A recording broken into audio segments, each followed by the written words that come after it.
Good morning six class. इससे previous class में हमने एक्सरसाइज 4.3 तक कंप्लीट कर लिया था। आज हम 4.4 एक्सरसाइज कंप्लीट करेंगे। 4.4 एक्सरसाइज का क्वेश्चन है अपना, देखिए कि एक त्रिभुज बनाना है, एक रफ चित्र बनाना है और इसके अंदर अभ्यंतर एक बिंदु P अंकित करना है और बहिर्भाग में मतलब बाहर त्रिभुज के बाहर एक पी क्यू बिंदु है वो अंकित करना है। तो हमें क्या है बताना है कि बिंदु ए इसके अंदर स्थित है, अभ्यंतर मतलब अंदर स्थित है या उसके बाहर स्थित है। ठीक है, तो मैंने पहले से ही एक त्रिभुज बना लिया है। ठीक है, त्रिभुज के अंदर चेक ए बी सी मैंने नाम दे दिया है, ए बी सी। अब इसके अंदर कोई बहिर्भाग बनाना है। जो भी चित्र का काम करोगे आप पेंसिल से करोगे। इसमें बोला है इसने कि अभ्यंतर अंदर कोई पी बिंदु बना दिया मैंने और बहिर्भाग मतलब बाहर, बाहर कोई क्यू पॉइंट बना दिया मैंने। अभी पूछ रहा है कि ए बिंदु है क्या अंदर है या बाहर है। देखिए अंदर ही है ना बाहर है ना अंदर है, ये त्रिभुज के ऊपर है। तो अपना आंसर क्या हो जाएगा कि ए बिंदु त्रिभुज के ना तो अभ्यंतर है या अभ्यंतर है और ना ही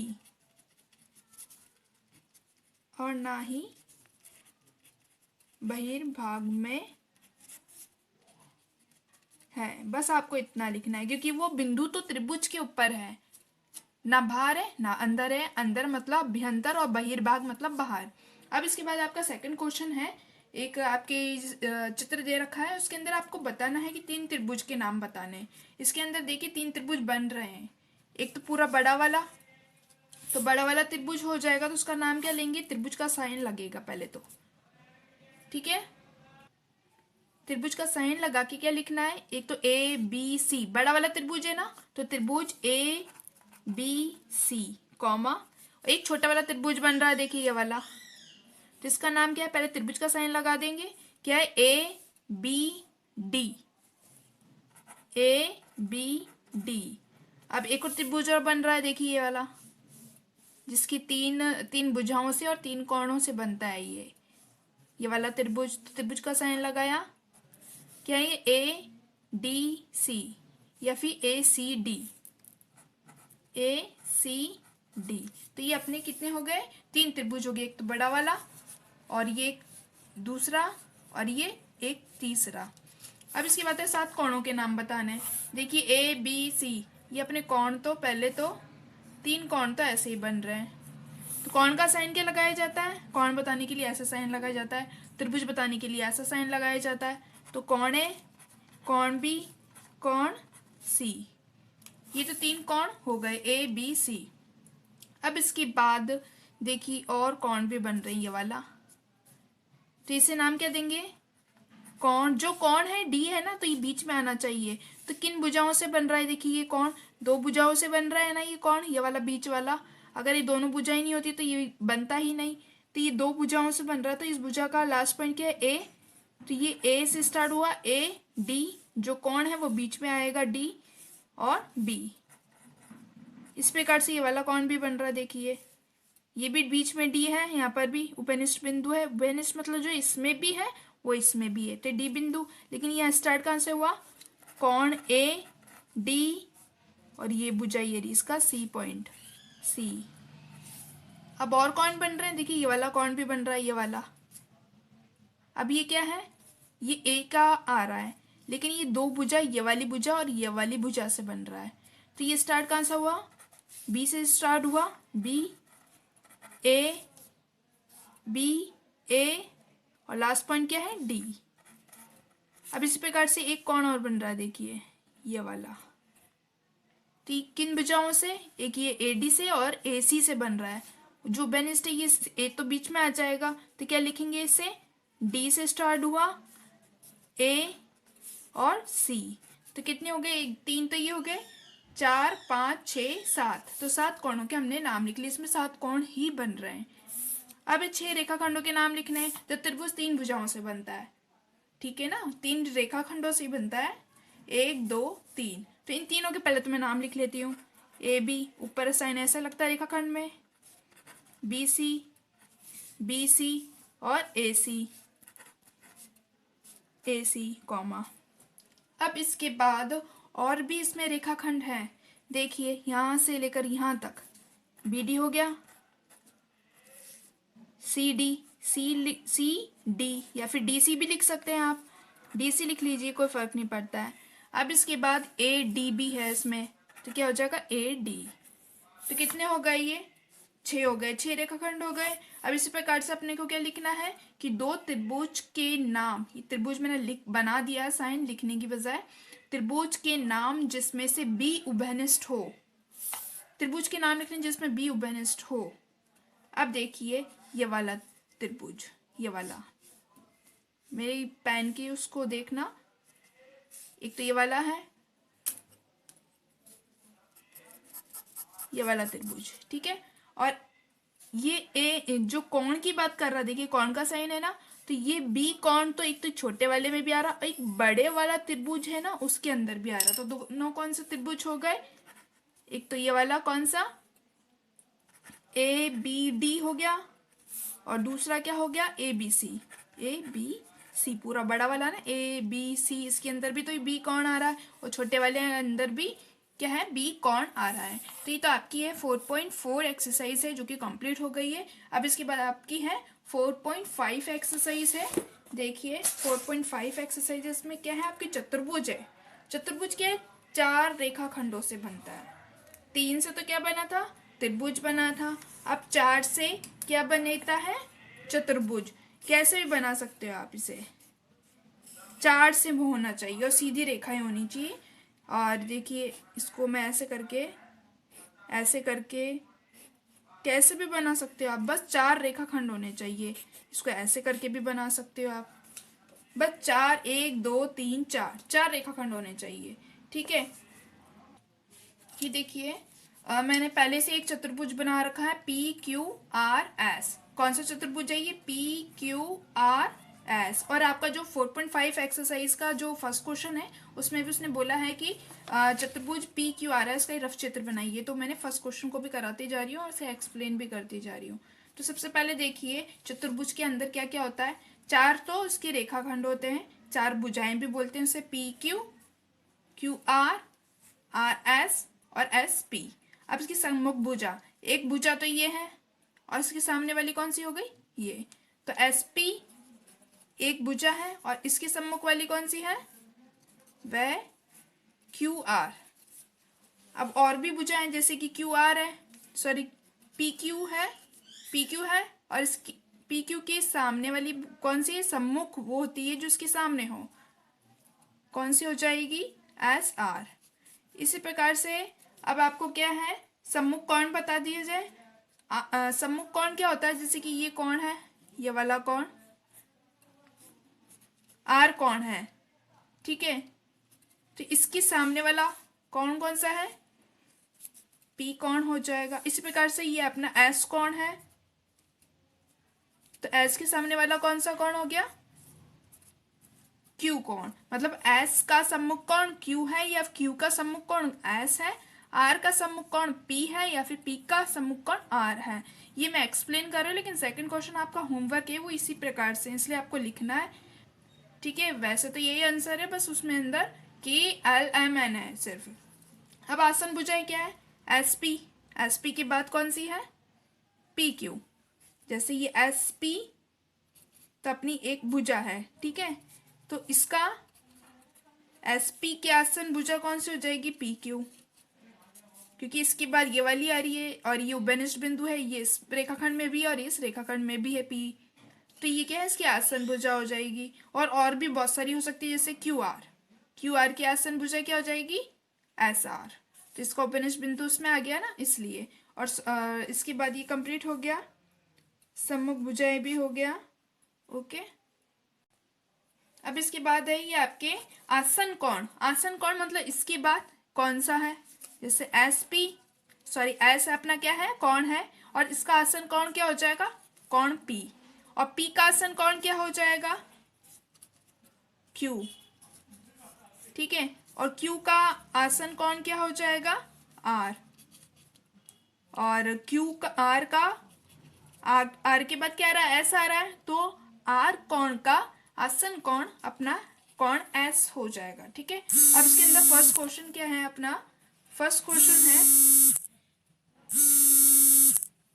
कि अब अपना एक्सरसाइज 4.5 क्या फर्स्ट क्वेश्चन है अपना कि चतुर्भुज पी क्यू आर एस, एक रफ चित्र बनाना है। मैंने पी क्यू आर एस एक चतुर्भुज बना रखा है पहले से, जिसको मैंने एक्सप्लेन किया था। ये फर्स्ट क्वेश्चन में भी आपको यही बनाना है, और इसमें लिखा हुआ है कि इसके विकर्ण खींचिए। विकर्ण क्या होते हैं, किसी दो जो आसन सम्मुख कोण होते हैं, जैसे कि पी और आर है अपना, तो इन बिंदुओं को हमें क्या मिला देना है। ठीक है, ये अपना विकर्ण हो जाएगा। जैसे कि ये बिंदु है पी और इसका सम्मुख मतलब इसके सामने वाला जो बिंदु है अपना, उसे मिला देना है। तो ये आपका क्या हो जाएगा, विकर्ण हो जाएगा। विकर्ण का नाम क्या है, पी आर। अब इसी प्रकार से है अपना एस बिंदु है, एस बिंदु के सम्मुख वाला सामने वाला कौन सा बिंदु है, क्यू। तो इन दोनों बिंदुओं को मिला देना है, तो ये अपना कौन सा विकर्ण हो जाएगा, क्यू एस। ठीक है, तो आपको क्या लिखना है, इसके अंदर विकर्णों के नाम भी लिखने हैं। तो विकर्णों के नाम क्या हो जाएंगे, विकर्णों के नाम,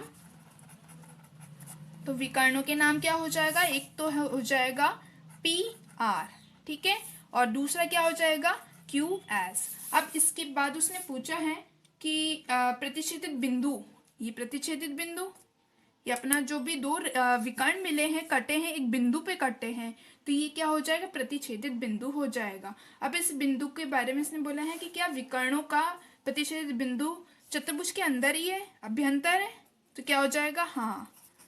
ये क्वेश्चन से मिला के आपको लिख देना है हाँ, क्योंकि इसके अंदर ही हुआ ना। इसका नाम मैं कुछ भी दे देती हूँ, जैसे ओ दे देती हूँ, ओ नाम दे दिया, तो मैंने क्या लिखना है आपको, सेकंड क्वेश्चन का आंसर हाँ, कि जो ओ बिंदु है, प्रतिच्छेदित बिंदु है, वो इसी के अभ्यंतर है, अंदर है। अब इसके बाद उसने बोला है कि चतुर्भुज इसके, अच्छा ये पूछ रहा है, तो मैंने एक लाइन लिख दी है, आपको सिर्फ ये लिखना है कि चतुर्भुज पी क्यू आर एस का प्रतिच्छेदी जो बिंदु है ओ, वो चतुर्भुज के अंदर अभ्यंतर स्थित है, बहिर्भाग नहीं है, वो अभ्यंतर स्थित है। आपका फर्स्ट क्वेश्चन तो हो गया है।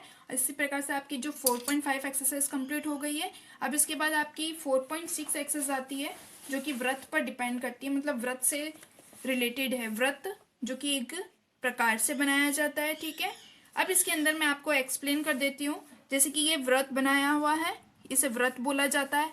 इसका क्या है, ये बिंदु, इसे बोला जाता है केंद्र बोला जाता है। इसे क्या बोला जाता है, केंद्र बोला जाता है। और इसके बाद जो सी बिंदु से, इस केंद्र से इसकी परिधि, ये परिधि होती है, इस पर मैंने एक लाइन ड्रॉ कर दी, सीधी रेखा खींच दी, तो ये क्या हो जाएगी अपनी, इसे नाम दे दिया मैंने, ए नाम दे देती हूँ, ए सी। ये अपनी क्या हो जाएगी, त्रिज्या हो जाएगी, ओके। और ये इसकी दो त्रिज्याएं खींची हुई है, ये केंद्र से लेकर दो त्रिज्या है ना, ये भी केंद्र से इसकी परिधि के बीच की दूरी त्रिज्या होती है, ये भी त्रिज्या है। तो ये पूरा जो डैश डैश वाला भाग है, ये त्रिज्य खंड हो जाएगा। और ये जीवा से बना हुआ, आपने देखा इसको याद करने का तरीका क्या है, पहले तो आप व्रतखंड देखिए, व्रत का एक टुकड़ा, ये व्रत है ना।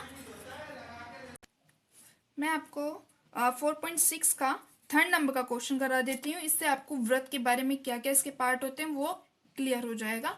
क्या लिखा हुआ, कोई व्रत खींचिए, तो आपको व्रत खींचना है, और उसमें जो निम्नलिखित को, मतलब निम्न को जो भी दे रखा है, जैसे केंद्र है उसे अंकित करना है, एक व्रतखंड को भी अंकित करना है, ठीक है। तो हम इसके लिए क्या करेंगे, एक प्रकार लेंगे, ठीक है। प्रकार है, प्रकार लेते वक्त इसको आपको पेंसिल में लगे, इसे प्रकार में पेंसिल लगाना है, और इसे आपको इसे ऐसे रख के बैलेंस करना है। फिर इसे, मतलब पेंसिल और ये प्रकार है ऊपर नीचे नहीं होने चाहिए, इन्हें इस प्रकार से रख कर इसे बैलेंस बराबर करना है, इसे रखकर प्लेन जगह पर रखकर फिर इसे टाइट कर लेना है, ठीक है। और इसको यूज करते हुए आपको एक बात का ध्यान रखना, आपको पेंसिल वाले पोर्शन को हाथ नहीं लगाना है, आपको सिर्फ ये वाले जो है, जो मैंने पकड़ रखा है, इस वाले पोर्शन को हाथ लगाना है, इसे हाथ नहीं लगाना है, नहीं तो ये ढीला हो जाता है तो फिर प्रॉब्लम हो जाती है। इसलिए आपको इसको हाथ लगाते हुए आपको व्रत बनाना है इससे, ठीक है। ये देखिए, अब इसे मैंने यहाँ पर रखा एक बिंदु पर, फिर इसे मैंने घुमाते हुए गोल गोल घुमाया इसी को, ठीक है। फिर से आप उठा भी लेते हो तो जो बिंदु रखा है उसी बिंदु पे आपको रखना है, या फिर आप बिना उठाए अगर बना लेंगे तो ज़्यादा ठीक रहेगा, ठीक है। इस प्रकार से आपको एक वृत्त बनाना है, ठीक है।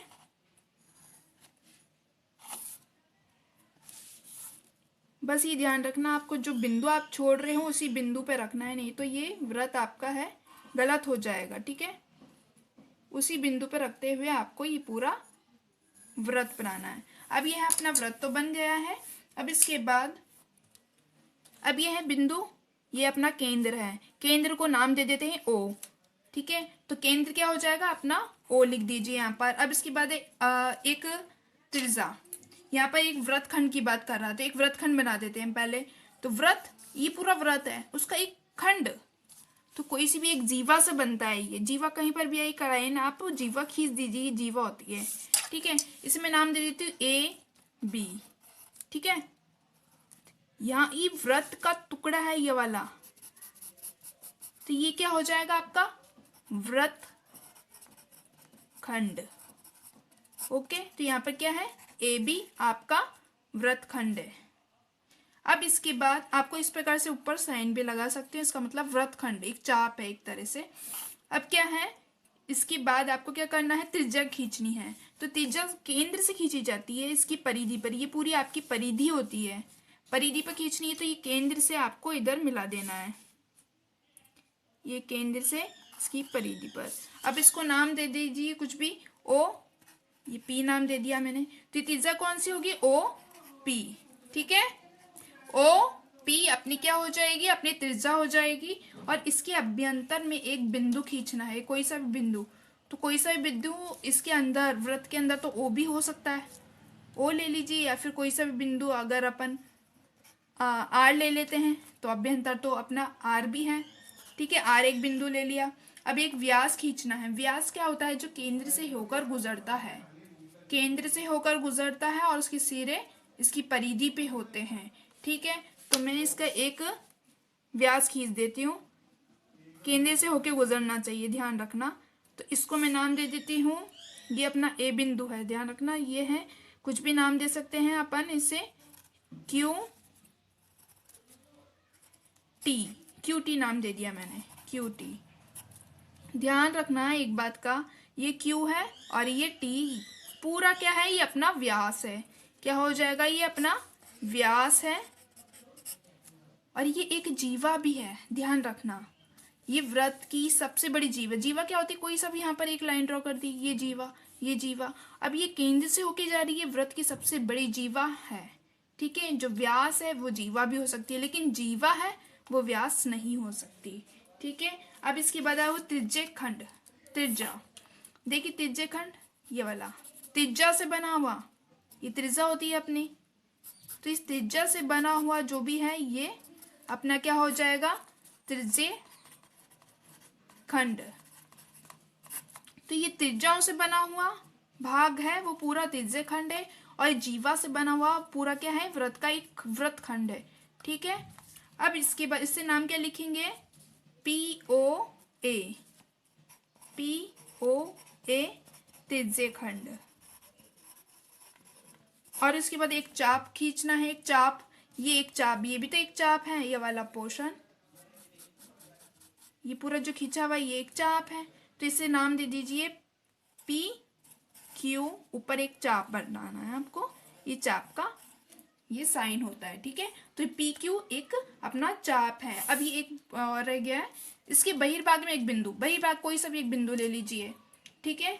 अब बहुत सारे नाम हो गए, अब इससे कुछ भी नाम दे सकते हैं, जैसे कि एस, एस दे देते हैं एक पॉइंट, ठीक है, एस रह गया। तो इसका बहिर्भाग क्या हो जाएगा, एक बिंदु एस हो जाएगा, ठीक है। इसके सारे आपको कंपोनेंट है, इसके घटक समझ में आ गए होंगे। तो ये अपना कौन सा है, 3rd नंबर का क्वेश्चन कंप्लीट हो गया 4.6 एक्सरसाइज का। अब इसके बाद इसका जो सेकंड क्वेश्चन है, फर्स्ट आप होमवर्क करोगे क्योंकि मैंने सारे पॉइंट तो इसके थ्रू समझा दिए है, ठीक है। इसी में से आपको पॉइंट बताना है। सेकंड क्वेश्चन क्या है अपना, कि एक वृत्त का प्रत्येक व्यास, मतलब बहुत सारे व्यास, अगर मैं जैसे रफली वर्क बना रही हूँ, मैं आपको पेंसिल से ऐसे बनाना नहीं है, प्रकार से बनाना है। ये अपना केंद्र है, केंद्र से ऊपर गुजरने वाला ये अपना व्यास है। बहुत सारे व्यास खींच सकते हैं ना। तो ये क्या है, सभी एक जीवा भी हो सकती है, मैंने पहले भी बताया था आपको। व्यास है वो जीवा भी हो सकती है, हाँ, लेकिन प्रत्येक जीवा, जैसे ये जीवा खींची मैंने, क्या ये व्यास है? ये व्यास नहीं हो सकता है, नहीं। ठीक है, तो अपना सेकंड और थर्ड तो क्वेश्चन हो गया है, बाकी के ये आपका होमवर्क है। अब इसके बाद है अपनी फोर्थ एक्सरसाइज थी, पूरी कंप्लीट हो गई। अब अपनी कौन सी है, फिफ्थ एक्सरसाइज स्टार्ट होने वाली है, प्रारंभिक आकारों को समझना। अब इसके अंदर आपको स्केल की जरूरत होगी। देखिए ये स्केल है, इसे रूलर भी कहा जाता है, रूलर, और ये डिवाइडर है, ये रूलर है। जैसे ये रही अपनी स्केल जिसे अपन स्केल ही बोलते हैं, और इसे रूलर भी बोला जाता है, और ये डिवाइडर होता है। ठीक है, तो इससे भी हम क्या, किसी रेखाखंड को मापने के लिए काम में लेते हैं इसे। ठीक है, जैसे कि ये रेखाखंड है, इसको नापने के लिए हम क्या करेंगे, जीरो से रखेंगे, इसे जीरो से रखना है, जीरो से इसका मापन करेंगे। जैसे जीरो पे रखा, जीरो पे रखी और फिर उसके बाद देखा, तो ये कितने सेंटीमीटर की निकली। यहाँ पर लास्ट पॉइंट देखिए, लास्ट पॉइंट है तो वो 3 है। देखिए यहाँ पर मैं थोड़ा ऊपर कर देती हूँ, 3 पर आ रहा है, तो ये 3 सेंटीमीटर की आ रही है। इस प्रकार से आपको इससे भी माप कर सकते हैं। और आगे डिवाइडर होता है, क्या डिवाइडर की एक सिरा, ये वाला जो कोना होता है वो इस पे रखा जाता है और दूसरा यहाँ पर रखा जाता है। इस प्रकार से भी इसको माप सकते हैं। ठीक है, तो इसकी बजाय इससे मापने पे बहुत ही बिना गलतियों के हम रेखाखंड को माप सकते हैं। ये आपके 5.1 का भी फर्स्ट क्वेश्चन ही है आई थिंक। तो ये क्लियर तो वैसे ही हो गया। ठीक है, इसे आपको होमवर्क में भी करना ही है। अब ये आपकी 5.1 एक्सरसाइज है, इसका फर्स्ट क्वेश्चन भी मैंने आपको बता ही दिया है, फर्स्ट और ये सेकंड। इसके बाद मैं आपको थर्ड नंबर का क्वेश्चन कराऊंगी, वो तो आप दोनों के, ये फर्स्ट और सेकंड है, आपका होमवर्क है। आपको कोई रेखाखंड ए बी खींचना है। ठीक है, तो ए बी का रेखाखंड खींच लेते हैं हम, स्केल लेंगे। ये बिना माप का है, बिना माप का ए बी बोला है इसने, कोई सेंटीमीटर का बोला नहीं, तो हम क्या करेंगे, एक ए बी एक रेखाखंड खींच लिया हमने, इसके 2 बिंदु। ठीक है, ये ए बिंदु, ये बी बिंदु। ए बी के बाद क्या बोल रहा है, ये रेखाखंड खींचने के बाद ए और बी के बीच में कोई एक बिंदु लेना है, हमने अपने को कोई भी बिंदु लेना है। ठीक है, ये मैंने सी बिंदु ले लिया। सी बिंदु लेने के बाद अब इसने बोला है कि ए बी है, जो कि बी सी और सी ए की अपने को लंबाई मापनी है। जैसे कि अब हमें इन सबकी जो भी हमने बिना माप की जो रेखाखंड खींची थी उसकी लंबाई को मापना है। जीरो से स्टार्ट करना है, आपको ध्यान में रखना है। आपको क्या करना है, जीरो से आपको मापना है। ठीक है,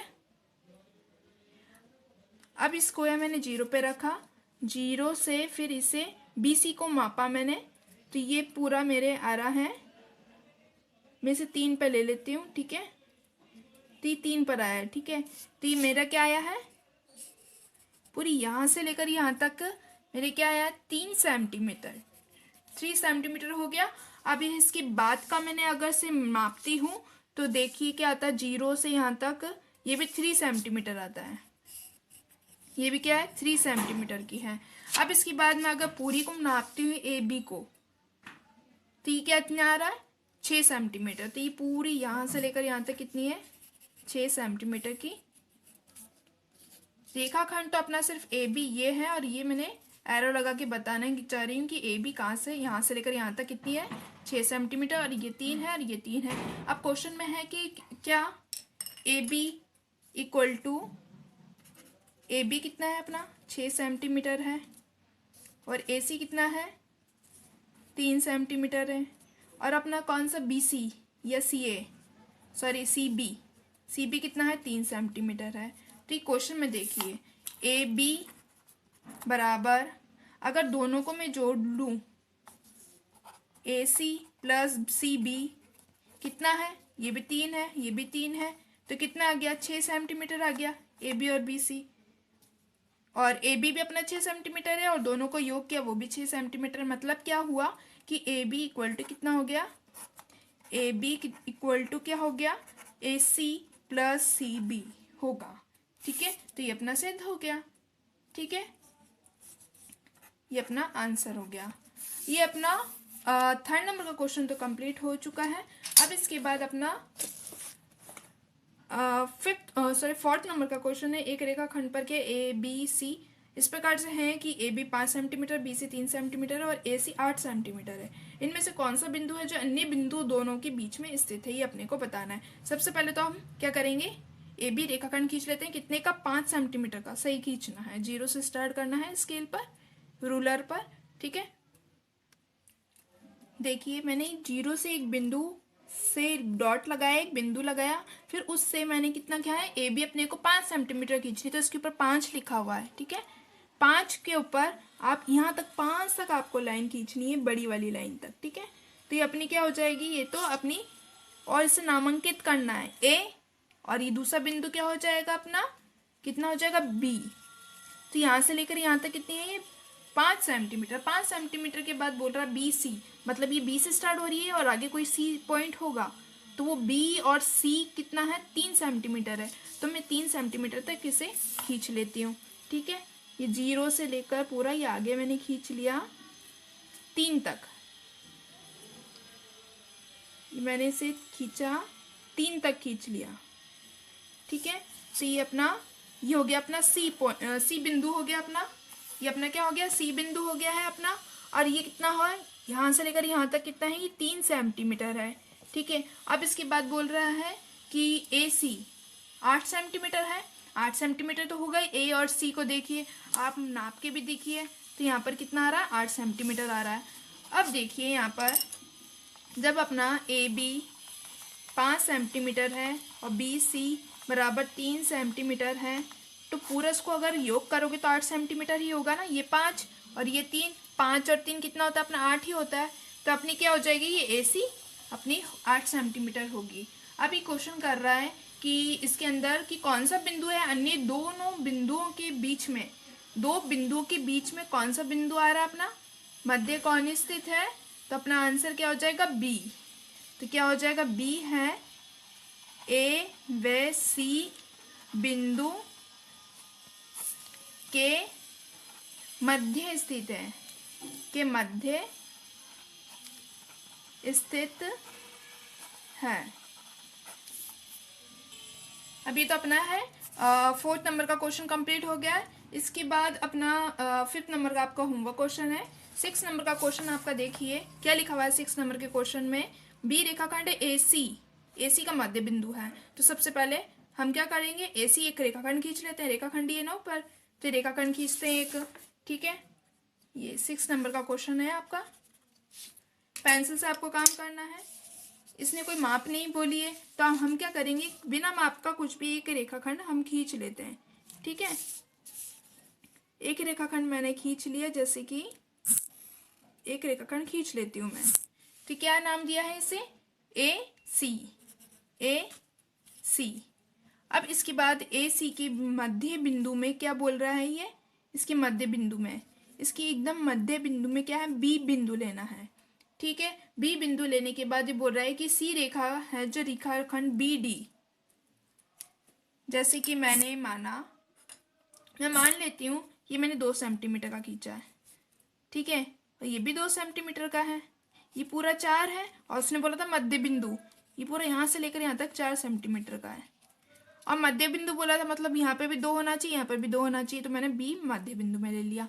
अब इसके बाद बोल रहा है कि इसके बाद इसने बोला है कि सी एक बिंदु और लेना है मध्य बिंदु में, किसकी, बी डी के, मतलब सी है जो कि मध्य बिंदु में होना चाहिए, तो आगे एक डी बिंदु आ रहा है, मतलब ये जितना इतना है उतना ही यहाँ पर भी 2 सेंटीमीटर खींचना होगा। तो मैं इसे अगर आगे 2 सेंटीमीटर खींचती हूँ तो ये डी बिंदु हमें मिल जाएगा, ये भी 2 सेंटीमीटर का हो जाएगा। अब बी डी का मध्य बिंदु सी हो गया। अब इसके बाद क्या बोल रहा है, जहाँ पर ए बी सी डी एक रेखा में होंगे, एक रेखा पर ये सारे चारों बिंदु। ठीक है, अब इसके बाद बोल रहा है कि बताइए कि ए बी बराबर सी डी क्यों है, सिद्ध करना है हमें। तो क्या लिखेंगे, हमें सिद्ध करना